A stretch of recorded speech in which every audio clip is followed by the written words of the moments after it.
کئی دفعہ نا دکھ آتے ہیں تو سارے کٹھے ہی آ جاتے ہیں. گھر جاؤ، اللہ پہ بھروسہ کرو اور لاحول شریف پڑھو، لا حول ولا قوت الا باللہ العلی العظیم.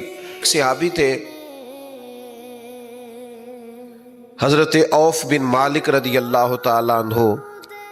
وہ فرماتے میرے گھر میں بڑی غربت آ گئی،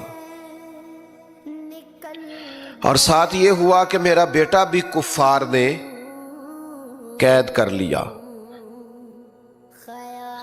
تو میں بڑا پریشان ہو کے حضور کی بارگاہ میں حاضر ہوا.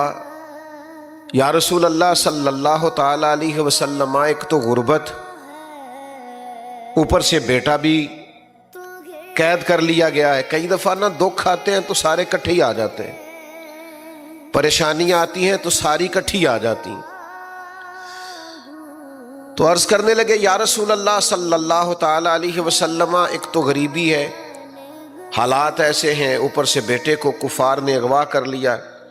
تو اللہ کے حبیب نے فرمایا اللہ پہ بھروسہ کرو اور تسبیح پڑھو. حبیب پاک صلی اللہ تعالی علیہ وسلم نے فرمایا کہ گھر جاؤ، اللہ پہ بھروسہ کرو اور لاحول شریف پڑھو، لا حول ولا قوت الا باللہ العلی العظیم. اس تسبیح کو پڑھو. فرماتے میں اور میری بیوی نے پڑھنا شروع کیا. اللہ کی ذات پہ بھروسہ اور اس تسبیح کو پڑھو. فرماتے ہم پڑھ رہے تھے، بھروسہ اللہ پہ تھا. دروازے پہ دستک ہوئی، باہر گئے تو اللہ نے فضل کیا، بیٹا دروازے پر موجود تھا اور اکیلا نہیں آیا، 400 بکریاں بھی ساتھ لایا. تو اس سے پوچھا بھئی یہ کہاں سے آئیں؟ تو وہ کہنے لگے جہاں مجھے باندھ رکھا تھا انہوں نے، وہ لوگ سو گئے تھے، میں نے تھوڑی جدوجہد کی، میرے ہاتھ کھل گئے اور میں باہر نکلا تو یہ بکریاں تھیں، میں 7 بکریاں بھی لے آیا. تو کہنے لگے ان کے والد چلو حضور کی بارگاہ میں جا کے پوچھتے ہیں کہ یہ ہمارے لیے جائز بھی ہے کہ ناجائز ہے، اگرچہ کافر کا مال ہے اور مال غنیمت. تو حضور سے جا کے پوچھا تو محبوب فرمانے لگے یہ سارا میرے رب نے تیرے لیے بندوبست فرمایا.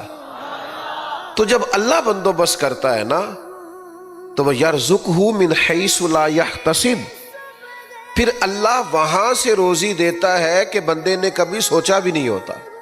لیکن شرط یہ ہے کہ بھروسہ اللہ کی ذات پہ ہو.